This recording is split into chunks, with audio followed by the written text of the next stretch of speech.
So hello everyone. सो कैसे हैं आप लोग। वेक्टर डिफरेंशिएशन का लेक्चर नंबर 4 में आज हम लोग पढ़ने जा रहे हैं डायरेक्शनल डेरिवेटिव और नॉर्मल डेरिवेटिव। इससे पहले हम लोग लाप्लासियन ऑपरेटर, डेल ऑपरेटर और लाप्लासियन, डेल और वेक्टर डिफरेंशिएशन का जो बेसिक कॉन्सेप्ट होता है उसके ऊपर वीडियो कर चुके हैं। ये लेक्चर नंबर 4 है जिसमें हम लोग पढ़ने जा रहे हैं डायरेक्शनल डेरिवेटिव, जो कि एग्जाम पॉइंट ऑफ व्यू से बहुत इंपॉर्टेंट है ना। सबसे पहले हम लोग क्या करेंगे कि डायरेक्शनल डेरिवेटिव से पहले नॉर्मल डेरिवेटिव समझेंगे। और नॉर्मल वेक्टर मतलब नॉर्मल डेरिवेटिव को इसीलिए समझना है क्योंकि हम लोग को नॉर्मल वेक्टर समझना है। नॉर्मल वेक्टर और नॉर्मल डेरिवेटिव को पढ़ने के बाद मतलब समझने के बाद हम लोग डायरेक्शनल डेरिवेटिव को समझेंगे। देखिए बेसिकली ये डायरेक्शनल डेरिवेटिव आपको बोलना क्या चाह रहा है। डायरेक्शनल डेरिवेटिव का यहां पर ये मतलब है कि किसी वेक्टर के अलोंग हम जाएंगे, डायरेक्शन की बात कर रहा है तो किसी वेक्टर का डायरेक्शन को लेंगे। कोई ऑब्वियसली यहां पर एक वेक्टर क्वांटिटी होगा क्योंकि डायरेक्शन की बात हो रहा है। डायरेक्शन लेंगे उस वेक्टर का और उसी डायरेक्शन में उसका डिफरेंशिएशन करेंगे। इसी को हम लोग क्या बोलेंगे, डायरेक्शनल डेरिवेटिव। तो ऐसे समझ में नहीं आएगा, पहले हम लोग नॉर्मल को समझते हैं, उसके नॉर्मल वेक्टर को समझते हैं, उसके बाद डायरेक्शनल डेरिवेटिव को, फिर एग्जाम पॉइंट ऑफ व्यू से जितना इंपॉर्टेंट क्वेश्चन आता है उसको हम लोग करेंगे। बीएससी फिजिक्स के लिए, बेसिकली फिजिक्स के लिए हम लोग यहाँ पर डायरेक्शनल डेरिवेटिव को पढ़ रहे हैं, तो मतलब नॉर्मल डेरिवेटिव को। तो लिखिए टॉपिक नॉर्मल वेक्टर। पहले हम लोग नॉर्मल वेक्टर को समझते हैं, उसके बाद हम लोग आते हैं आपका इस पे डायरेक्शनल डेरिवेटिव पे। देखिए नॉर्मल वेक्टर हम लोग किसको बोलते हैं, जैसे मान लीजिए कि ये एक सरफेस है, दिस इज अ सरफेस, ठीक है। इस सरफेस में एक पॉइंट हम लोग कंसीडर कर रहे हैं P, एक पॉइंट इस सरफेस में हम लोग क्या कंसीडर कर रहे हैं P, और इस पॉइंट P से हम लोग इसके अलाउंग इस तरफ एक वेक्टर ले रहे हैं। मान लीजिए इसको हम लोग मार्क करते हैं PQ, इस वेक्टर को मार्क करते हैं PQ, ठीक है। और इस तरफ एक वेक्टर लेते हैं R। तो देखिए ये हुआ आपका नॉर्मल वेक्टर, क्योंकि देखिए ये सरफेस है। अच्छा इस सरफेस को हम लोग फाई बोलेंगे, इस सरफेस को क्या बोलेंगे, फाई। इस फाई, ये फाई एक स्केलर क्वांटिटी ऑब्वियसली क्योंकि सरफेस को डिनोट कर रहा है। ये फाई किसको डिनोट कर रहा है, इस सरफेस को। ये सरफेस हम लोग कंसीडर किया। यहां पर इस पॉइंट P पे जो आपको नॉर्मल दिख रहा है इसको हम लोग क्या बोलते हैं, नॉर्मल वेक्टर। और इसका डायरेक्शन कौन दिखाएगा, एन कैप। एन का मतलब यूनिट नॉर्मल वेक्टर, ठीक है। और ये नॉर्मल वेक्टर हुआ आपका, ठीक है। तो यहां पर एक काम करते हैं ना, फाई को आपको मतलब समझ में आएगा ना, फाई यहां पर सरफेस को डिनोट कर रहा है, इसको हटा देना। देखिए एक हम लोग यहां पर काम करते हैं, वीडियो में सब क्लियर करंटली विजिबल आ रहा है कि नहीं, यस एवरीथिंग इज विजिबल। देखिए हम लोग यहां पर क्या कर रहे हैं कि यहां पर इधर इस डिस्टेंस को हम लोग ऐसा करते हैं कि आर वेक्टर ले लेते हैं, ठीक है। कोई दिक्कत नहीं, आप dr भी ले सकते हैं उसको। तो हम यहां पर आपके लिए इसको आर वेक्टर ही इसको लेके चलते हैं, ठीक है। और ये एन कैप को अब नॉर्मल वेक्टर को यहां पर हम लोग डिफाइन कैसे करेंगे। नॉर्मल वेक्टर इसी को हम लोग बेसिकली बोल रहे हैं, और नॉर्मल वेक्टर को हम यहां पर एन वेक्टर से डिनोट कर रहे हैं, ठीक है, एन वेक्टर। अब नॉर्मल वेक्टर का फॉर्मूला यहां क्या बनेगा, तो नॉर्मल वेक्टर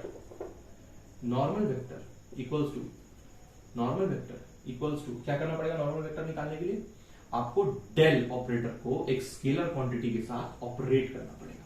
इसी को आप क्या बोलिएगा, normal vector. This is the formula for normal vector.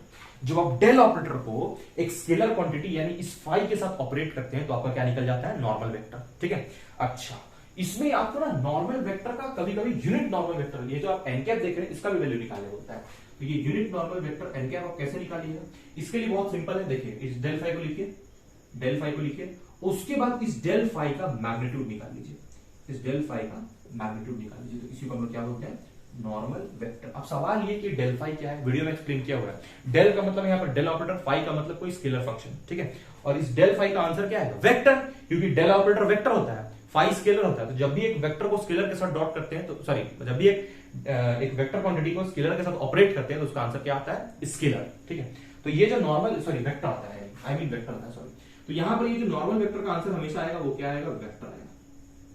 Normal vector का आंसर हमेशा वेक्टर मिलेगा, ठीक है।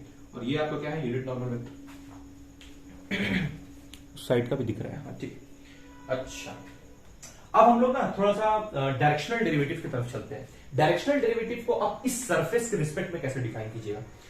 देखिए डायरेक्शनल डेरिवेटिव क्या बोलता है कि the component of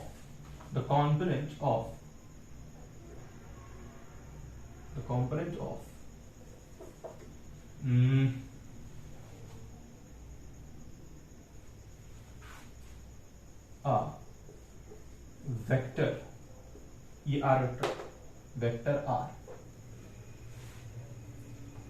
along PQ, the component of a vector, देखिए ये वेक्टर R जो कि PQ का है ना, एक हम लोग कंपोनेंट ले रहे हैं वेक्टर अलॉन्ग पी के, इसको आप कैसे लिखेंगे डायरेक्शनल डेरिवेटिव के फॉर्म में। डायरेक्शनल डेरिवेटिव देखिए ये होता है डायरेक्शनल डेरिवेटिव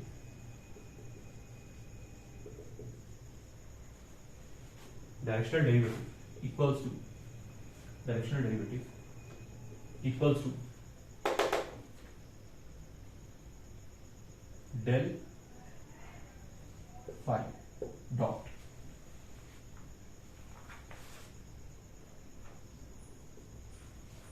सॉरी वेक्टर नहीं होगा। क्या मतलब है इसका, देखिए हम लोग डायरेक्शनल डेरिवेटिव को ये बोलते हैं कि ये जो स्केलर फील्ड है फाई, डेल फाई, इस डेल फाई को निकालिए और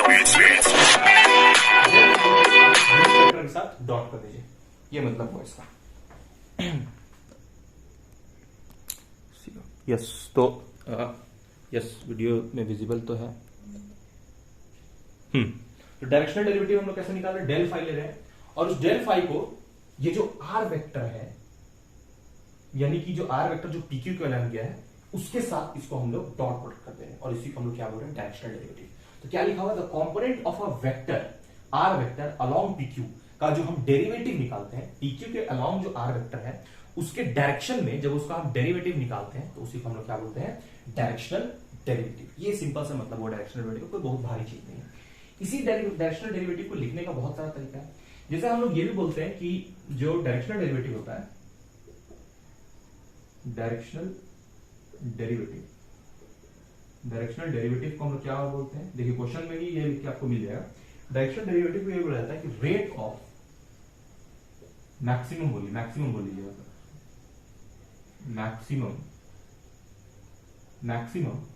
maximum rate of change of phi.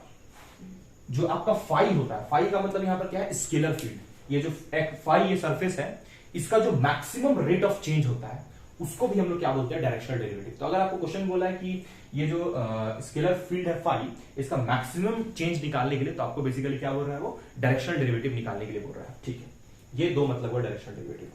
अब बहुत सारा बुक में इसको ये जो जरूरी नहीं इसको आर वेक्टर, आप इसको कुछ भी ले सकते हैं। इधर जो वेक्टर है आप उसको आर वेक्टर लीजिए, डी वेक्टर लीजिए, कुछ भी ले लीजिए, उससे कोई मतलब नहीं। और ये नॉर्मल वेक्टर अलग चीज हुआ और यूनिट नॉर्मल वेक्टर ये हुआ। इसको एन कैप को हम लोग यहाँ पर क्या बोल रहे हैं, इसको हम लोग यूनिट नॉर्मल वेक्टर बोल रहे हैं। और ये डायरेक्शनल डेरिवेटिव को हम ऐसे लिखेंगे डीडी। डायरेक्शनल डेरिवेटिव को जहां भी यूज करना होगा डीडी, ठीक है। मेरे कन्वीनियंस के लिए हम डीडी यूज कर रहे हैं, आप डायरेक्शनल डेरिवेटिव पूरा भी लिख सकते हैं। तो बेसिकली यहाँ पर डायरेक्शनल डेरिवेटिव का फॉर्मूला क्या निकल के आ रहा है, del phi dot r. This is the required formula for directional derivative for any vector along it. किसी भी वेक्टर को लीजिए, उसके along जब आप उसका डिफरेंशिएशन कीजिएगा उसी को बोलिएगा डायरेक्शनल डेरिवेटिव। देखिए ये डेल ऑपरेटर, डेल का मतलब क्या होता है, देखिए एक जगह ऐसे भी लिखा हुआ है कि इसको हम लोग ऐसे लिख सकते हैं, del phi del normal vector, मान लीजिए इसको हम ले रहे हैं एन, दिस इज एन, इस सरफेस को हम एन ले रहे हैं, तो इसका चेंज निकाल रहे हैं, तो यहां पर हम इसको एन लिख दे रहे हैं डॉट आर। ठीक है, ये आपको अभी नहीं भी समझ में आ रहा तो कोई दिक्कत नहीं है। यहाँ पर डेल बाई डेल एन का मतलब है इस फाई का हम डिफरेंशिएशन कर रहे हैं। ठीक है, इस फाई को हम लोग डिफरेंशिएट कर रहे हैं, उसके बाद आर के साथ कैप कर रहे हैं, तो इसका मतलब भी डायरेक्शनल डेरिवेटिव ही हुआ। ठीक है, अब हम लोग क्या करते हैं कि डायरेक्शनल डेरिवेटिव को ये इस पे क्वेश्चन देते हैं। देखिए डायरेक्शनल डेरिवेटिव का प्रूफ भी है, ऐसा नहीं कि इसका प्रूविंग नहीं है, इसका प्रूविंग पार्ट भी है, लेकिन उतना कॉम्प्लिकेटेड इसको नहीं करना है, इसलिए हम लोग थोड़ा इसको आसान वे में ले रहे हैं। हालांकि आप इसको जैसे यहाँ पर जैसे एन कैप हम यहाँ लिए तो आप इस एन कैप यूनिट वेक्टर को यहाँ भी लेके और इसके जगह एन कैप भी ले सकते हैं, लेकिन तब उस एन कैप को आपको यहाँ लेना पड़ेगा, क्योंकि आप डिफिनेशन के अकॉर्डिंग यहाँ पर पीक्यू लिखे हैं। तो पीक्यू अगर आप यहाँ लिख रहे हैं तो पीक्यू में तो कौन लाई कर रहा है, आर वेक्टर, इसलिए आर कैप यहाँ पर हम लोग ले रहे हैं। चलिए हम लोग क्या करते हैं, एक इस पर क्वेश्चन लेते हैं डायरेक्शनल डेरिवेटिव पे, तब इसका मतलब समझ में आएगा। हालांकि फॉर्मूला ये इसका सिंपल सा है। तो देखिए यहाँ पर एक क्वेश्चन है नागपुर यूनिवर्सिटी का, यहाँ बोल रहा है कि find the directional derivative of x square plus x square y square z square at point this in the direction of the tangent to the curve। tangent to the curve के direction में आपको directional derivative निकालना है। देखिए tangent to the curve का मतलब क्या है, मतलब ये कि यहाँ पर एक कर्व होगा, उस कर्व पे हम एक टेंजेंट बनाए होंगे, उस कर्व पे हम लोग क्या बनाए होंगे, टेंजेंट बनाए होंगे। उस कर्व पे देखिए ऐसे करके ये टेंजेंट हुआ, ये टेंजेंट हुआ और ये कर्व हुआ, और उस कर्व पे हम लोग किसी एक पॉइंट को टच करते हुए टेंजेंट बनाएंगे, तो उस टेंजेंट का आपको डायरेक्शनल डेरिवेटिव निकालना है। अब एक बात बताइए, जो टेंजेंट होता है क्या वो वेक्टर होता है? बिल्कुल, क्योंकि टेंजेंट का डायरेक्शन होता है। तो इसीलिए हमको सबसे पहले अगर हमको यहाँ पर डायरेक्शनल डेरिवेटिव निकालना है, यहाँ पर डायरेक्शनल डेरिवेटिव का फॉर्मूला क्या बोलते हैं? Directional derivative equals to del phi. अब डेल फाई, डेल का मतलब डेल ऑपरेटर, तो यहाँ पर फाई एक स्केलर फंक्शन होना चाहिए। क्या आपको क्वेश्चन में स्केलर फंक्शन दिया हुआ है? हाँ, आप इस कर्व की इक्वेशन से उस स्केलर फंक्शन को ऑब्टेन कर सकते हैं। नहीं, स्केलर फंक्शन देखिए यहां पर दिया हुआ है, बोला कि find the directional derivative of this, तो ये आपका क्या हो गया? फाई। उसके बाद हम लोग यहाँ डॉट आर कैप लिख देना, ठीक है। तो यहाँ पर आर कैप का मतलब क्या था? जिस वेक्टर के अलाउंग आपको डायरेक्शनल डेरिवेटिव निकालना है वो कौन था? आर। आर कैप का मतलब क्या था कि जिस वेक्टर के अलाउंग आप डायरेक्शनल डेरिवेटिव निकालते हैं उसको आप बोलते हैं आर कैप। तो इस आर कैप का वैल्यू आप कैसे निकालिएगा? बेसिकली ये भी ऑब्वियसली ये एक वेक्टर क्वांटिटी होगा, तो यही है आपका क्या चीज? Tangent vector. तो आप इसको कैसे लिखेगा? आप क्या इसको ऐसे लिख सकते हैं, del phi dot t cap. अब ये टी कैप क्या है? टी कैप ही क्या है आपका? टेंजेंट वेक्टर, क्योंकि आपको बोला टेंजेंट वेक्टर निकालना है। तो आप इसको ऐसे लिख लीजिए डायरेक्शनल डेरिवेटिव फॉर्मूला को चेंज करके। हालांकि आप आर को भी टेंजेंट वेक्टर बोल सकते हैं, कोई दिक्कत नहीं है। लेकिन अब यहां पर आर का मतलब तो बहुत जगह आर को हम लोग पोजीशन वेक्टर भी बोलते हैं, इसीलिए हम यहां पर आर को रिप्लेस करके टी लिख रहे हैं, कोई दिक्कत नहीं उससे, ठीक है। देखिए अब हम लोग क्या करते हैं कि पहले इसका मतलब ये जो आपको फाई दिया, ये देखिए स्केलर फील्ड आपको यहां पर कितना दिया? फाई का वैल्यू कितना दिया? X square y square z square, ये आपको फाई का वैल्यू दिया होगा। उसके बाद डेल ऑपरेटर तो आपको पता ही है उसका फॉर्मेट। फिर आर, अब ये आर ये कैसे निकालिएगा? या फिर आर या फिर टी। इस टी को निकालने के लिए सबसे पहले आपको टी वेक्टर चाहिए होगा। टी वेक्टर का मतलब क्या होता है? Tangent vector. टी वेक्टर का मतलब होता है टेंजेंट वेक्टर। और टेंजेंट वेक्टर निकालने का फॉर्मूला आपको प्रीवियस वीडियोस में बताया हुआ है, कैसे निकालते हैं टेंजेंट वेक्टर। टेंजेंट वेक्टर निकालने के लिए हमको क्या करना पड़ता है? D R by D T. D R by D T जो पोजीशन वेक्टर होता है उसको टाइम के रिस्पेक्ट में डिफरेंशिएट करना पड़ता है, तो आपका टेंजेंट वेक्टर आ जाता है। तो इसको कैसे आप निकालिएगा? देखिए सबसे पहले आप ये जो आर वेक्टर उसका वैल्यू आपको लिखना पड़ेगा, तब टेंजेंट वेक्टर यहां निकल पाएगा, ठीक है। तो आर वेक्टर का वैल्यू कैसे निकलेगा? आर वेक्टर इक्वल्स टू, देखिए यहां पर दिया हुआ एक्स आई कैप, कैसे होता है आर वेक्टर का format, plus y j cap plus z a cap. R vector यहाँ पर पोजीशन वेक्टर है, ठीक है। चलिए ना इसको हम लोग आर हटा ही देते हैं यहाँ से, इसको टेंजेंट वेक्टर लिखते हैं, ठीक है। क्योंकि आर ना आर और आर मैच कर जाएगा, तो इसीलिए आर नहीं लेना हम लोग यहाँ पर। यहाँ पर आप कुछ भी ले सकते हैं, टी पी सी डी, कुछ जो लेना है वो ले लीजिए, बस उस पर कैप होना चाहिए, वो एक वेक्टर क्वांटिटी होना चाहिए। इसी वेक्टर के अलावा आपको क्या निकालना पड़ता है? Directional derivative. तो इसलिए ये वाला वेक्टर बहुत इंपॉर्टेंट है, क्योंकि इसी के अलावा आप डेरिवेटिव कर रहे हैं, डायरेक्शनल डेरिवेटिव, तो इस वेक्टर के अलावा डेरिवेटिव, ठीक। तो यहां पर ये आर वेक्टर आपको इस फॉर्म में दिया रहता है। ये आर वेक्टर क्या? कर्व का इक्वेशन है ना, यही इसी से हम लोग कर्व का इक्वेशन निकालेंगे अभी। और उसी कर्व का इक्वेशन को जब हम लोग टाइम के रिस्पेक्ट में डिफरेंशिएट कर देंगे तो टेंजेंट वेक्टर आ जाएगा। तो कर्व देखिए क्या दिया हुआ है? एक्स का वैल्यू ई का पावर टी, एक्स का वैल्यू ई का power t i cap, y का वैल्यू कितना दिया हुआ है? Sine 2t plus 1, sine 2t plus 1 j cap plus यहाँ पर के कैप, और एक मिनट सॉरी, जेड का वैल्यू कितना दिया? जेड का वैल्यू दिया 1 minus cos t, 1 minus cos t. अब देखिए आपको टाइम दिया हुआ है 0, तो 0 सेकंड में टाइम आपको निकालना है। तो इसको अगर हम डिफरेंशिएट कर देंगे टाइम के रिस्पेक्ट में तो टेंजेंट वेक्टर आ जाएगा। तो चलिए इसको हम लोग डिफरेंशिएट करते हैं, differentiation D R by D T. Differentiation तो आपको आता हो, देखिए इसको आप अगर टाइम के रिस्पेक्ट में डिफरेंशिएट कीजिएगा तो ई का पावर टी का डिफरेंशिएशन ई का पावर टी, और ये आई कैप ऐसे ही का ऐसे ही प्लस, फिर यहां पर अंदर जाइए, फिर ये देखिए साइन 2t का डिफरेंशिएशन कितना होगा? Minus cos 2t, sign 2t का डिफरेंशिएशन था ना, तो cos 2t होगा, cos 2t। और इंटीग्रेशन में जो टर्म होता है उसको डिवाइड करते हैं, लेकिन डिफरेंशिएशन में चेन रूल लगता है। तो यहाँ पर देखिए साइन थीटा का डिफरेंशिएशन cos थीटा, उसके बाद ये 2t में t का डिफरेंशिएशन 1 होगा और 2 बच जाएगा, तो यहाँ पर 2 भी लिखेंगे हम लोग, क्लियर है ना? चेन रूल लगा यहाँ पर।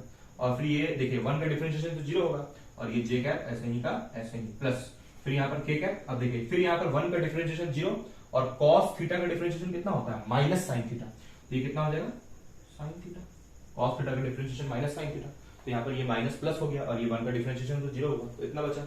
अब देखिए यहाँ पर बोला गया है कि t इक्वल टू 0 सेकंड, तो आप जहां जहां आपको t दिख रहा है सब जगह क्या पुट कीजिए? 0 पुट कीजिए, यही आपका tangent vector basically t vector जो हम लोग निकाल रहे हैं वो निकल चुका है।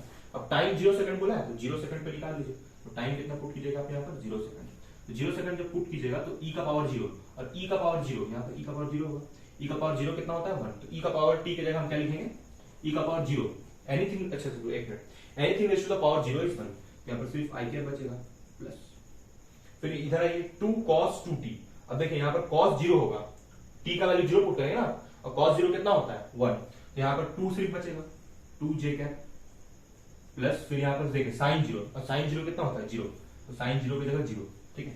तो यहाँ पर देखिए टेंजेंट वेक्टर आपका निकल के आ गया, टेंजेंट वेक्टर कितना आया i cap plus 2j cap, so the required tangent vector is i cap plus 2j cap, this is the required tangent vector. लेकिन आपको टेंजेंट वेक्टर नहीं चाहिए, आपको यूनिट टेंजेंट वेक्टर चाहिए क्योंकि इसके ऊपर t कैप है, ठीक है। अब यूनिट टेंजेंट वेक्टर कैसे निकालिएगा, इसको ले लीजिए i cap plus 2j cap by इसका मैग्नीट्यूड ले लीजिए, मैग्नीट्यूड आ रहा है 1 का स्क्वायर प्लस 2 का स्क्वायर, ये आपको बचपन में 11th में सिखाया जाता है। तो इसका हम लोग कैसे लेंगे, फिर इसको क्या लिखेंगे i cap plus 2j cap, magnitude ले रहे हैं, बचपन में सिखाया जाता है। 1 प्लस या 2 का स्क्वायर कितना होगा 4, तो 4 प्लस 5 कितना होगा √5, तो ये आपका टेंजेंट वेक्टर आ गया। अब भी आपका डायरेक्शनल डेरिवेटिव आप डायरेक्टली यहां से निकाल सकते हैं, तो चलिए इसको हम लोग इक्वेशन 1 लेते हैं। अरे इक्वेशन लेने की कोई जरूरत नहीं, डायरेक्टली टी कैप पे पुट कीजिए, पहले आप निकालिए, खत्म कीजिए। तो यहाँ पर देखिए डेल फाई अलग से निकालना होगा, उसके बाद हम लोग टेंजेंट वेक्टर निकाल पाएंगे, तो इसको हम लोग हटा देते हैं। अगर हमको यहाँ पर डायरेक्शनल डेरिवेटिव निकालना है तो टी कैप यहाँ पर मौजूद है, कैसे निकाल गया एक्सप्लेनेशन यहाँ पर अवेलेबल है, और फिर यहाँ पर डेल फाई निकालना पड़ेगा, तब आप डायरेक्शनल डेरिवेटिव निकाल पाइएगा। तो ये सब हटाया जाए, डायरेक्शनल डेरिवेटिव निकाला जाए।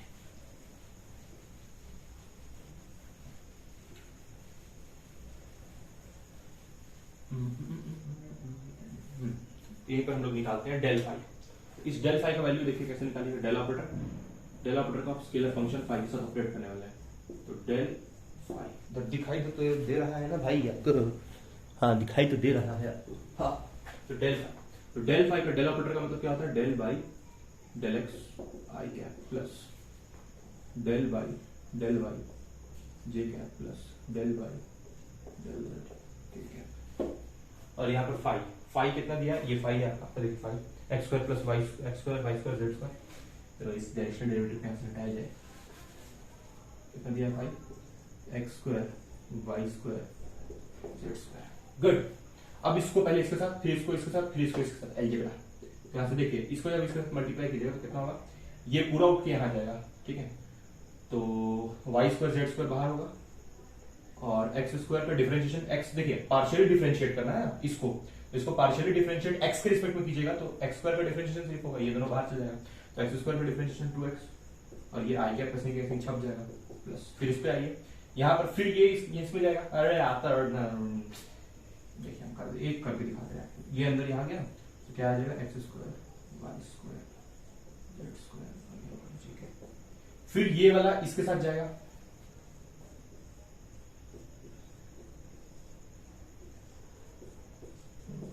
ठीक है, ठीक है, ये वाला यहां भी गया, तो अब इसका डिफरेंशिएशन कितना आएगा, अब इसका डिफरेंशिएशन कितना आएगा, वही आएगा जो वो जो आया है, यहाँ पर 2x होगा, ठीक है, आई कैप प्लस इसको y के रिस्पेक्ट में डिफरेंशिएट कीजिएगा तो 2y z square 2y z square j cap, फिर इसको भी जब डिफरेंशिएट कीजिएगा तो 2z x square y square, ठीक है। एक मिनट, हाँ बचेगा, ठीक है।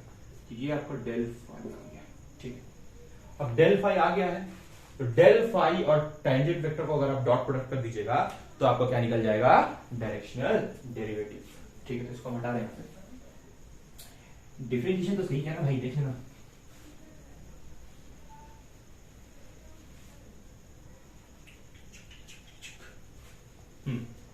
तो डायरेक्शनल डेरिवेटिव अगर निकालना है, डायरेक्शनल डेरिवेटिव निकालना है तो ये डेल फाई कितना है, ये डेल फाई कितना है, एक मिनट, यहाँ कुछ कॉमन जा रहा है क्या, जा रहा है भाई, जा रहा है वाई स्क्वायर, एक मिनट 2 कॉमन जा रहा है, इसको डायरेक्ट लिखता हूँ, चलिए 2x Y square z square, यही है ना, देखिए पहला term i cap plus 2y x square z square, ठीक है।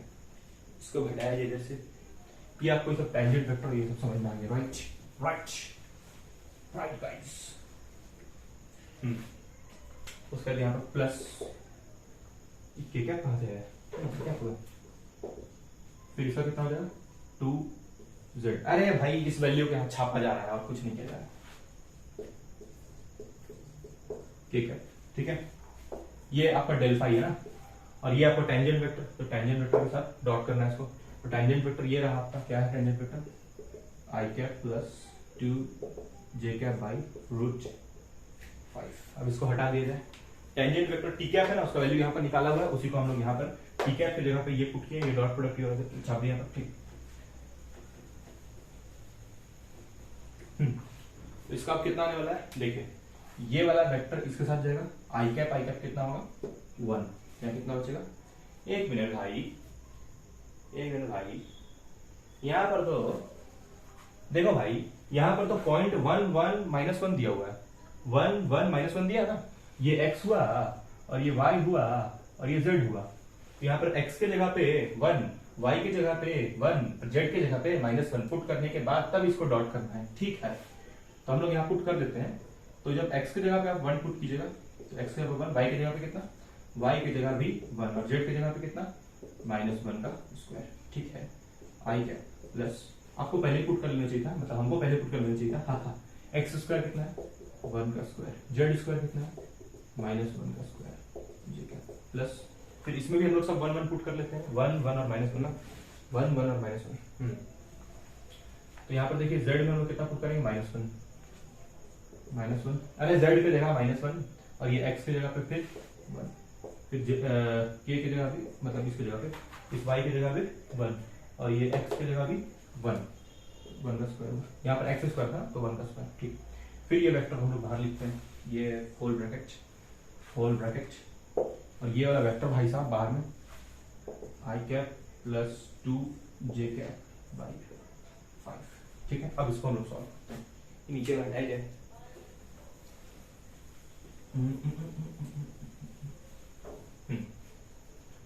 तो कितना आएगा भाई, यहाँ से 2 हुआ और यहाँ पर कितना हुआ माइनस, तो -2 आई कैप, -2 आई कैप, उसका दिया कितना हो जाएगा, ये 1 का स्क्वायर तो चल गया भाई, एक मिनट, ये माइनस नहीं आएगा, ये तो 1 1 और 1 -1 का स्क्वायर 1 हो गया, यहाँ पर 2 आई कैप बचेगा, फिर ये 1 फिर चल गया भाई, तो 2 जे कैप आयो, और फिर यहाँ से कितना आयो, ये -1 यहाँ -1 यहाँ गया, तो यहाँ पे -2, ठीक है, एक कैप छूट गया यहाँ पे, ठीक है। और फिर यहाँ पर देखिए डॉट प्रोडक्ट, बहुत लंबा लिखिए, डॉट प्रोडक्ट और ये वाला वेक्टर कितना है, i cap plus 2 j cap by 5, ये अब हम लोग इसको डॉट करते हैं तो डायरेक्शनल डेरिवेटिव निकल जाएगा। फिर आपको ये जो पॉइंट्स दिया हुआ था ना, इसका पॉइंट्स, ये जो डेल फाई था, इसका कोऑर्डिनेट्स यहाँ पर दिया हुआ था ना, उसको पहले ही पुट कर लेना चाहिए था, मतलब जब आप डेल फाई निकाले थे उसी में पुट कर लेना चाहिए था, उसके बाद सॉल्व करना चाहिए था। खैर कोई बात नहीं, अभी आंसर आ जाएगा। तो यहाँ पर देखिए 2 1 जा कितना होगा 2, और ये आई कैप कितना होगा 1 प्लस, फिर यहाँ पर देखिए जे कैप वाला टर्म में 2 2 जा कितना होगा 4, और जे कैप कितना होगा 1, 2 2 जा होगा यहाँ पर 4, और जे कैप कितना हो गया 1, और देखिए के कैप का तो कंपोनेंट ही नहीं है, तो के कैप वाला तो 0 होगा, और यहाँ डिवाइड में क्या आएगा 5, ठीक है। यहाँ पर इसके नीचे में तो 1 है ना, इसके नीचे कुछ नहीं तो 1 है, तो ये तो डॉट हुआ, खैर ठीक। तो यहाँ कितना आ गया 6/5, ये आया आपका डायरेक्शनल डेरिवेटिव। 6/5 क्यों आएगा, यहाँ तो रूट था ना, ये √5 था ना, √5 इसको लिखते चलिए, यहाँ भी √5 होगा और यहाँ भी √5 होगा, हाँ तो 6/√5 is the required answer, answer बिल्कुल सही है, हमने वेरीफाई कर लिया इसको, ठीक है। तो ये आएगा 6/√5। तो हम लोग एक नेक्स्ट क्वेश्चन लेते हैं, जो कि हम लोग यूनिट नॉर्मल वेक्टर के ऊपर लेंगे। तो हमको लगता है कि आपको डायरेक्शनल डेरिवेटिव समझ में आ गया होगा। यहाँ पर हम लोग जो फाई फंक्शन दिया रहेगा, स्केलर फंक्शन, उसको डेल ऑपरेटर के साथ ऑपरेट करेंगे। उसके बाद जो टेंजेंट वेक्टर रहेगा, टेंजेंट वेक्टर हमेशा टेंजेंट वेक्टर नहीं रहेगा, लेकिन हाँ कोई वेक्टर रहेगा, तो उस वेक्टर का क्या निकालना पड़ेगा, यूनिट वेक्टर। जैसे टेंजेंट वेक्टर हम लोग को क्या आया था, टेंजेंट वेक्टर हम लोग को ये आया था, टेंजेंट वेक्टर हम लोग का आया था आई कैप प्लस 2 जे कैप, ये टेंजेंट वेक्टर आया था। तो इस टेंजेंट वेक्टर का यूनिट वेक्टर निकालना पड़ता है, और उसका जब यूनिट वेक्टर जो आता है, देखिए ये टी कैप का वैल्यू ये आया, उसको डॉट करना पड़ता है डेल फाई के साथ, और वही हमको क्या होता है डायरेक्शनल डेरिवेटिव। बहुत सिंपल है। डेल फाई यहां पर स्केलर फंक्शन है, इस फाई स्केलर फंक्शन का डेरिवेटिव किसी वेक्टर के अलावा, तो उस वेक्टर का डायरेक्शन होगा। तो इस वेक्टर का डायरेक्शन, ये हुआ आपका वेक्टर, मतलब ये डायरेक्शनल डेरिवेटिव है ना, तो ये आपका डायरेक्शन हुआ और ये डेरिवेटिव, तो डायरेक्शनल डेरिवेटिव, ये डायरेक्शन और ये डेरिवेटिव, डायरेक्शनल डेरिवेटिव। तो ये इसका मीनिंग हुआ, हमको लगता है आपको समझ में आ जाएगा। बाकी आप यहाँ पर टी की जगह पे आर जे के कुछ भी लिखे, लेकिन यहाँ पर कैप होना चाहिए उसके ऊपर। ठीक है, चलिए हम लोग नेक्स्ट क्वेश्चन लेते हैं एक नॉर्मल वेक्टर के ऊपर, उसके बाद हम लोग एक और क्वेश्चन लेंगे डायरेक्शनल डेरिवेटिव के ऊपर।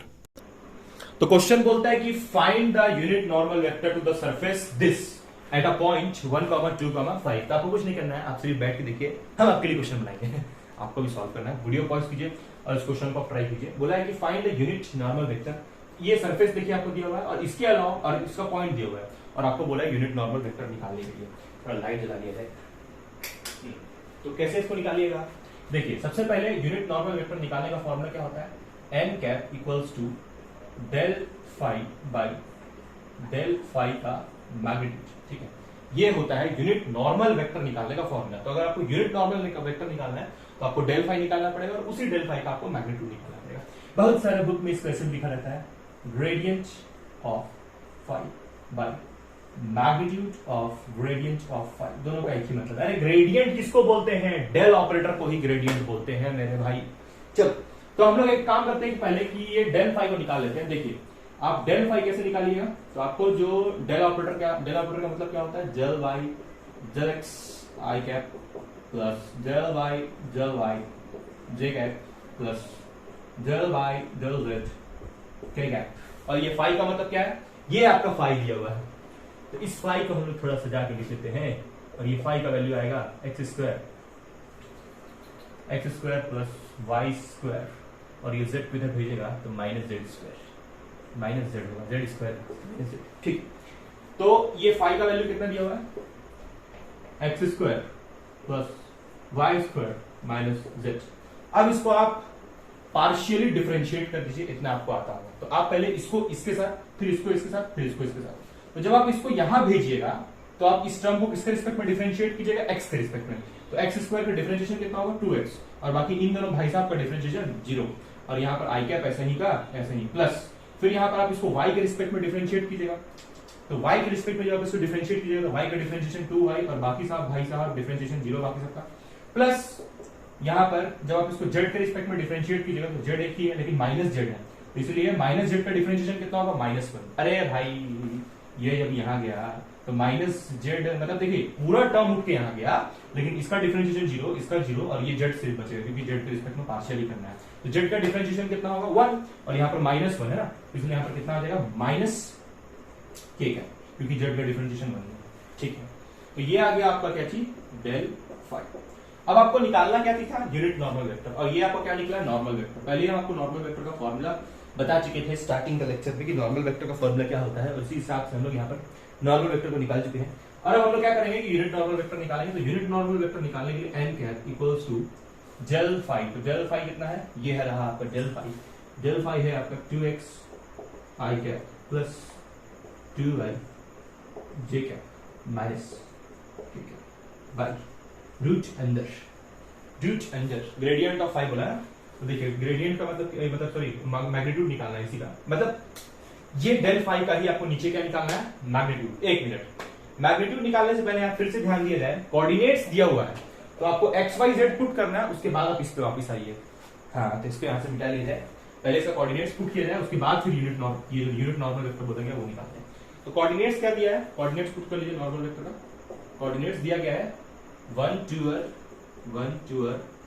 5, तो कितना आ जाएगा यहाँ पर 2, एक्स का वैल्यू कितना है 1 आई कैप प्लस 2, वाई का वैल्यू कितना है 2 जे कैप माइनस प्लस 5 है, तो के कैप का तो कुछ नहीं, कोई सर पैर नहीं, मतलब उसका कोई वेरिएबल नहीं है। तो कितना आ जाएगा 2 i cap plus 4 j cap minus k cap. तो ये आपका फाइनल नॉर्मल वेक्टर है कोऑर्डिनेट्स को पुट करके। अब आप यहां से क्या निकाल सकते हैं, नॉर्मल वेक्टर। तो एन कैप इक्वल्स टू क्या होता है, del phi by magnitude of del phi. तो आपको डेल फाई ये रहा, इसको हम लोग यहाँ लिखते हैं 2 i cap plus 4 j cap plus 4 मेरा भाई प्लस 4 जे कैप माइनस, ठीक है भाई, इसका मैग्नीट्यूड लेना पड़ेगा। तो 2 का स्क्वायर 4, 4 का स्क्वायर 16 और -1 का स्क्वायर 1, 2 का स्क्वायर 4 प्लस 16 प्लस 1। ठीक, सही है भाई, सही है। तो यहाँ पर 4 प्लस 1 कितना होगा 5, और 5 प्लस कितना आ जाएगा 2i cap plus 4j cap minus k cap divide by 4 plus 20 और 21 रूट अंडर 21।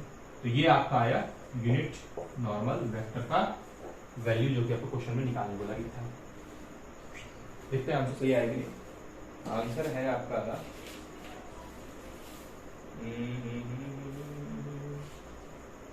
Normal vector. हाँ, आंसर आपका बिल्कुल सही है, बस आंसर के यहाँ थोड़ा सजा के लिखा गया है। रूट अंडर 21 को पहले इसके साथ डिनोमिनेटर में लिखा गया। कोई नहीं, आप ऐसे भी लिखेगा तो आपको बिल्कुल पूरा मार्क्स मिलेगा। तो अब हम लोग नेक्स्ट एक और क्वेश्चन लेते हैं डायरेक्शनल डेरिवेटिव पे, है ना, धुआंधार क्वेश्चन लेते हैं एक डायरेक्शनल डेरिवेटिव पे। तो ये एक अच्छा क्वेश्चन है डायरेक्शनल डेरिवेटिव के ऊपर, और जिसमें आपको क्या बोला है कि find the constants m and n such that the surface mx² minus 2n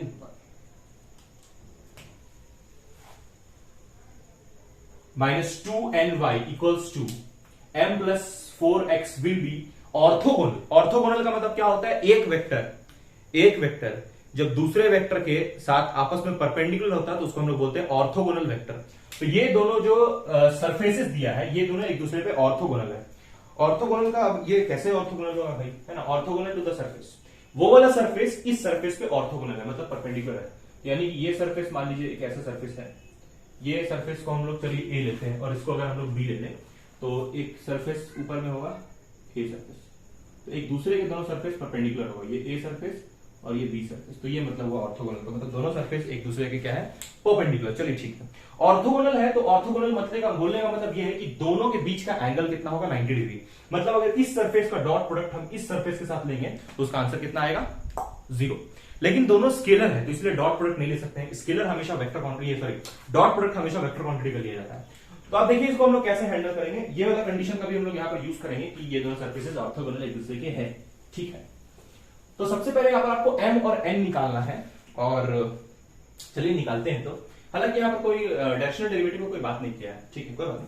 तो बोला find the constant m and n। तो देखिए पहले बोला है कि ये सरफेस का इक्वेशन दिया है और उस सरफेस का कोऑर्डिनेट्स देखें, यहाँ पर ये पॉइंट्स दिया है। बोला है कि ये वाला सरफेस इस सरफेस पे ऑर्थोगोनल है लेकिन इन पॉइंट्स पे। तो यानी कि इस इक्वेशन में हम ये पॉइंट्स पुट कर सकते हैं। देखते हैं पुट करके क्या होता है। तो वो क्या दिया हुआ वो सरफेस, यहां से आपका सॉल्यूशन शुरू होता है। क्या दिया हुआ है, mx² minus 2nyz equals to m plus 4x, correct. और हम लोग क्या करने वाले हैं, अभी ये कोऑर्डिनेट्स को इस सरफेस के इक्वेशन में पुट करने वाले हैं। तो यहां पर कितना हो जाएगा, m x के जगह 1 का स्क्वायर माइनस 2 n को ऐसे ही कैसे दे दीजिए, ये n है, ठीक है, ये n है।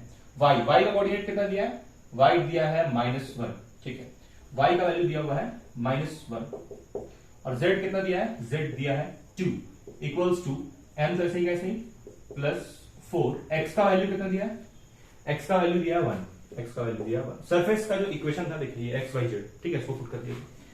अब यहां से इसको हम लोग इवैल्यूएट करते हैं तो यहां कितना हो जाएगा, m माइनस इसका मल्टीप्लाई, उसके बाद फिर ये माइनस माइनस क्या हो जाएगा प्लस 2, उसके बाद ये 2 into 2 क्या हो जाएगा 4 इक्वल्स टू m प्लस 4। देखिए अब अरे यहाँ n छूट गया, ये वाला n छूट गया यहाँ पर, तो यहाँ पर क्या होगा, ये n छूट गया, तो n into 2 कितना हो जाएगा, m plus 2 to the 4n equals to m plus 4, m से m भर गया, ठीक है, तो 4n इक्वल्स टू 4, तो n का वैल्यू कितना आ रहा है 1। अरे तो बहुत आसान था, लेकिन अब हमको m भी निकालना है, तो m के लिए ऑर्थोगोनलिटी वाला प्रॉपर्टी यूज करना पड़ेगा, ठीक है। कैसे यूज करेंगे, देखिए पहले आपको क्या करना होगा कि इन वेक्टर्स का जो डेल ऑपरेटर है वो निकालना पड़ेगा, उसके बाद आप इसका ऑर्थोगोनलिटी वाला प्रॉपर्टी यूज करने सकिएगा, ठीक है भाई। तो पहले ऐसा करते हैं कि इस वेक्टर का देखिए करने भी वाले इस वेक्टर को हम लोग फर्स्ट, इस सरफेस को हम लोग फर्स्ट सरफेस में पहले इसको फर्स्ट सरफेस लेते हैं। तो अगर इसको हम फर्स्ट सरफेस लेंगे तो उसको कैसे लिखेंगे, φ1 equals to mx² minus 2nyz, इसको इस तरफ भेज देते हैं तो माइनस m प्लस 4 ची x, ठीक है, इसको हम लोग इस तरफ भेज दिए। खुद भी ट्राई करो, सिर्फ वीडियो। तो यहाँ पर से ये इसको इधर भेज, इसको हम लोग इस तरफ शिफ्ट कर दिए तो ये माइनस आ गया, इसको हम लोग इस तरफ भेज दिए तो माइनस आ गया, ठीक। ये φ1 हुआ, अच्छा φ2 ये, तो φ2 ये है तो क्या निकलेगा, इस 1 को इधर भेज दिया तो यहाँ पर कितना हो जाएगा 4x² y प्लस z³ और ये 1 यहाँ गएगा तो -1 होगा। ठीक है, कोई दिक्कत नहीं है। अब ये 5 1 5 2 दो सरफेस हो गया। अब हम तभी से आपको ऑर्थोगोनल बोल रहे हैं, उसका मतलब क्या है अभी आपको बताते हैं। इसका क्या मतलब है? उसका मतलब ये है कि इस वेक्टर का जब हम डेल फाई निकालेंगे, डेल फाई 1 मतलब जब इस वेक्टर को हम डेल ऑपरेटर के साथ ऑपरेट करेंगे तो हमको क्या मिल जाएगा? ग्रेडियंट। ग्रेडियंट नहीं मिलेगा, नॉर्मल वेक्टर मिलेगा। ठीक है, इस स्केलर फील्ड को जब आप डेल ऑपरेटर के साथ ऑपरेट कीजिएगा उसी को तो हम लोग क्या बोलते हैं? Normal vector. ठीक है, ग्रेडियंट तो डेल ऑपरेटर को ही बोलते हैं, इस डेल को ही ग्रेडियंट बोलते हैं। तो आप जब इस स्केलर फील्ड को डेल ऑपरेटर के साथ ऑपरेट कीजिएगा तो उसको आप नॉर्मल वेक्टर बोलते हैं।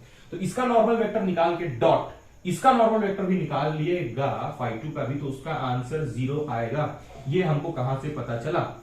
ये हमको किताब से पता चला जिसका नाम है कुछ नहीं। हाँ, तो देखिए ये कहां से पता चला? ये ऐसे पता चल रहा है क्योंकि लिखा हुआ है कि दोनों वेक्टर्स ऑर्थोगोनल है। ऑर्थोगोनल का मतलब कि दोनों एक दूसरे के परपेंडिकुलर है। अब परपेंडिकुलर जब इसको सॉल्व कीजिएगा तो आप इसको क्या लिखिएगा? ऐसे लिखिएगा इसको आप डेल फाई 2 दोनों का मैग्नीट्यूड, और यहां पर क्या चीज? cos 90 degree. यहां पर डॉट प्रोडक्ट में 90 आता है ना, cos 90 कितना होता है? 0। इसीलिए इन दोनों का वेक्टर का आंसर कितना आएगा? 0 आएगा। ऐसे ही पता चला। और इसको ऑर्थोगोनल बोला गया था, तो इन दोनों वेक्टर का डॉट प्रोडक्ट, तो इन दोनों स्केलर फील्ड्स का डॉट प्रोडक्ट डायरेक्टली तो नहीं हो सकता था। इसीलिए हम लोग पहले इसको डेल ऑपरेटर के साथ ऑपरेट करके इसका क्या निकाल लिए? Normal vector. तो इसका नॉर्मल वेक्टर अलग निकलेगा, इसका नॉर्मल वेक्टर अलग निकलेगा। दोनों का नॉर्मल वेक्टर निकाल के दोनों डॉट प्रोडक्ट कर देंगे और वो मेरे क्या हो जाएगा? Final answer. चलिए, तो हम लोग पहले इसका डेल फाई 1 निकालते हैं। तो डेल फाई 1 कैसे निकलेगा? इस वेक्टर को ले लीजिए। तो del phi 1 equals to del operator क्या होता है? Del by del x i cap plus del by del y j cap plus del by del z के कैप। ठीक है, ये आपका है डेल ऑपरेटर। और ये फाई 1 का वैल्यू ये पड़ा हुआ है। अच्छा, ये फाई 1 का वैल्यू हम लोग मॉडिफाई भी कर सकते हैं। इसको मॉडिफाई करने के लिए यहां पर मॉडिफाई करने के लिए हम लोग यहाँ पर n का वैल्यू डाल सकते हैं। हाँ, n का वैल्यू डाल देते हैं और x का वैल्यू भी डाल देते हैं। x y z का वैल्यू भी दिया, n का वैल्यू। इसको मॉडिफाई करते हैं थोड़ा। तो x का वैल्यू कितना है? x का वैल्यू क्वेश्चन के अनुसार 1 है और m को ऐसे रहने दीजिए, क्योंकि हमको m का वैल्यू निकालना है, इसीलिए ये वाला प्रॉपर्टी यूज कर रहे हैं। n तो निकल गया है, अब हमको निकालना क्या है? m निकालना है। तो अगर m निकालना है तो यहाँ पर x का कोऑर्डिनेट हम लोग 1 पुट कर रहे हैं और n तो हमको नहीं पता है, n पता है, n 1 है। तो ये इसको m को रखेंगे और इसको 1 पुट किए तो 1 का स्क्वायर 1 हो गया। तो ये m बचेगा सिर्फ यहाँ पर -2, और फिर ये n का वैल्यू कितना है? n का वैल्यू हम लोग 1 निकाल चुके हैं, तो n का वैल्यू 1 उधर आपको बोर्ड में दिखाई दे रहा है। नहीं दिखाई दे रहा तो दिखाने का कोशिश किया जाएगा पूरा। हाँ ठीक है, दिखाई दे रहा है आपको। तो अरे ये यार पूरे लगता है अब ठीक है। तो हम लोग यहाँ पर इसको 1 पुट किए और ये 2n हुआ। y का वैल्यू कितना है? y का कोऑर्डिनेट कितना है? -1। तो y का कोऑर्डिनेट हम लोग यहाँ पुट करेंगे -1। ठीक है, z का कोऑर्डिनेट कितना है? 2। z का कोऑर्डिनेट हम लोग पुट करेंगे 2। ठीक है, अब इसको हम लोग फाइनली सॉल्व करेंगे। अच्छा, यहाँ पर ये सब भी तो है, ये माइनस ये वाला m प्लस 4।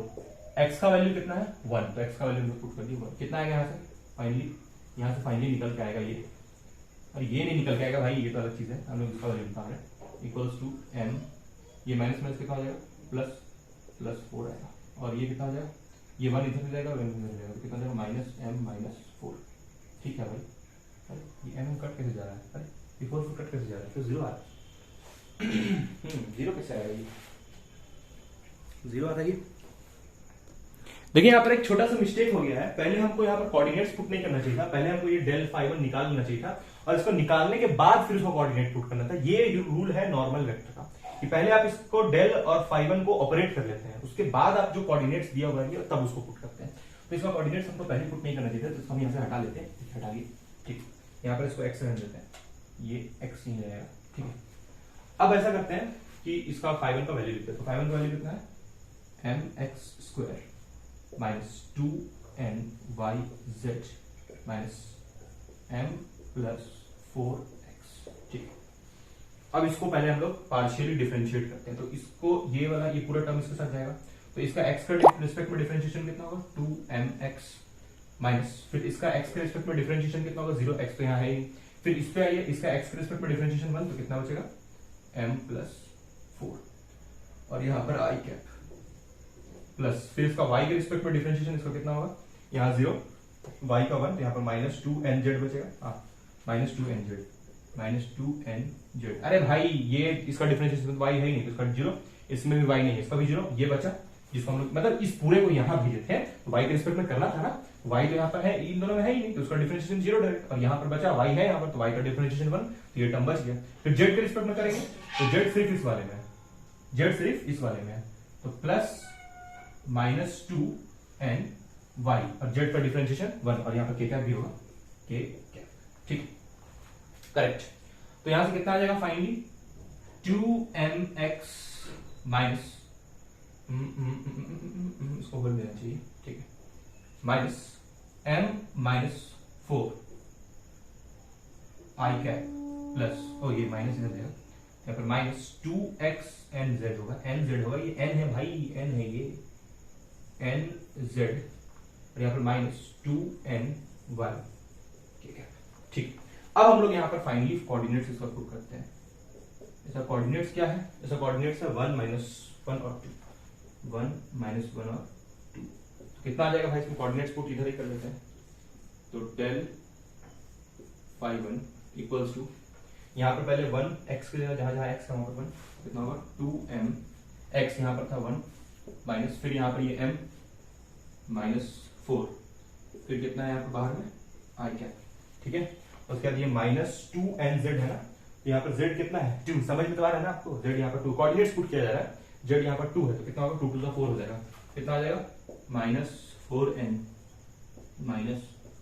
-4n अच्छा, यहाँ पर j कैप कहाँ चले गया, यहाँ j कैप गायब है, j कैप होना चाहिए भाई, यहाँ पे j कैप होना चाहिए, ठीक, तो हाँ, तो यहाँ पर 4n, यहाँ पर देखिए z का कोऑर्डिनेट कितना पुट किया गया 2, तो 4n आएगा, 4n j कैप, और देखिए यहाँ पर ये कितना होगा -2n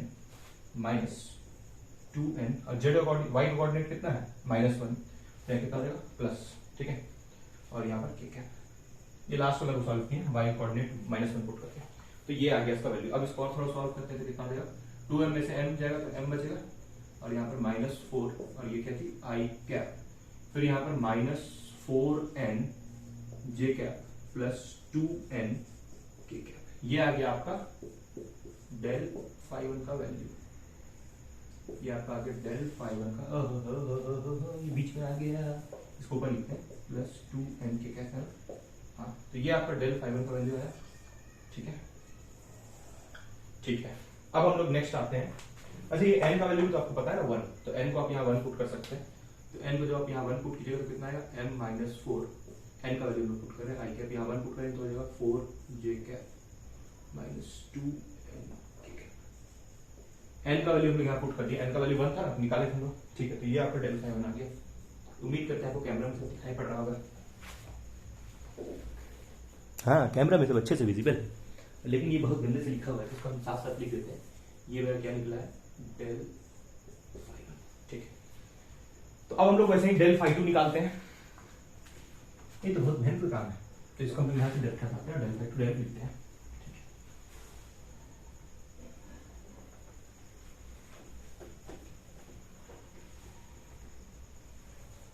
del phi 2 यहाँ से कैसे निकलेगा, देखिए इसको हम लोग phi 2 कर लेते हैं, चलिए इसको 2 निकालेगा del phi 2, del phi 2 का इक्वेशन क्या है, ये phi 2 का इक्वेशन, यहाँ पर phi 2 का इक्वेशन क्या है 4x² y z क्यूब -1, ठीक है, -1, ठीक है। तो पहले इसको इसके साथ भेजेंगे, तो यहाँ कितना आ जाएगा, जब x के रिस्पेक्ट में इसको डिफरेंशिएट कीजिएगा तो x सिर्फ यहाँ पर है, तो यहाँ पर कितना होगा 8y, ठीक, प्लस बाकी सबका इसका 0, फिर इस पे आइए, यहाँ पर y यहाँ पर है तो कितना होगा, यहाँ पर सिर्फ 4x² बचेगा, और यहाँ पर i कैप छूट गया, और यहाँ का j कैप छूट गया, ठीक है। फिर यहाँ z पे आइए तो z में यहाँ पर सिर्फ z क्यूब होगा प्लस 3z² k कैप, ठीक है, इतना आपको समझ में आ गया। अरे भाई ये z क्यूब यहाँ बचेगा ना, यहाँ जाएगा तो, और z क्यूब का डिफरेंशिएशन 3z², ठीक है, ये आ गया आपका del phi 2।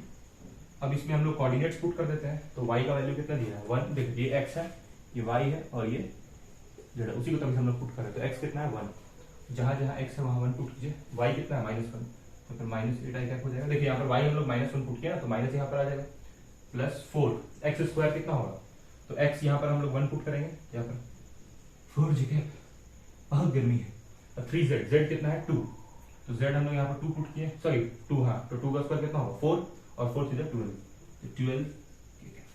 ये आपका क्या आ गया 5 2, दिस इज 5 2, ठीक ठीक। हाँ तो अब हम लोग फाइनली इस पे आते हैं, ठीक है। सब हटाया जाए यहाँ से, आपको समझ में आ गया होगा सब, ठीक है। del phi 1 phi 2 n का वैल्यू भी हम लोग यूज कर चुके हैं, यस n का वैल्यू बनाया था और m का वैल्यू निकाला था, उसी के लिए हम ये सब कर रहे हैं। इसको जल्दी जल्दी हटाया जाए यहाँ से, ये जल्दी करो भाई। phi 1 phi 2 का इक्वेशन सब लिखा होता है, सबको क्लियर है।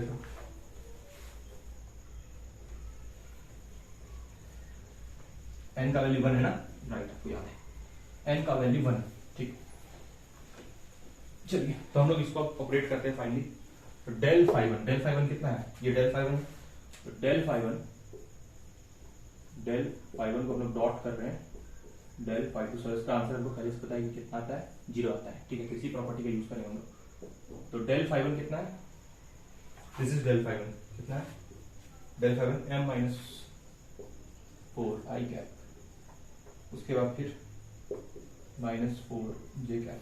m का वैल्यू आपका आना चाहिए, अगर आप सॉल्व कर रहे हैं तो m का वैल्यू आना चाहिए 5, m का वैल्यू आना चाहिए 5 minus 4 j cap plus 2 k cap.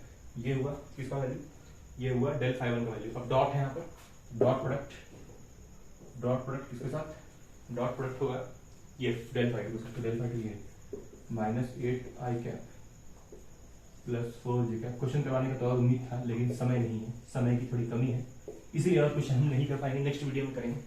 तो ये फिर इसके साथ जाएगा, कितना होगा m माइनस 4 और यहाँ 8 और ये माइनस, अरे भाई ये इसके साथ गया, आई कैप 1 हुआ और माइनस 8 इंटू दिस, तो ये आएगा, ठीक, इक्वल टू, फिर यहाँ पर ये माइनस 4 इंटू 4 कितना होगा 16 और ये माइनस, हाँ ठीक है, फिर ये प्लस प्लस कितना देगा 12 टू 24, ठीक, इक्वल टू क्या 0, ठीक, इक्वल टू इक्वल टू 0, ये 0 की इक्वल था ना ये, तो इसलिए 0, ठीक है।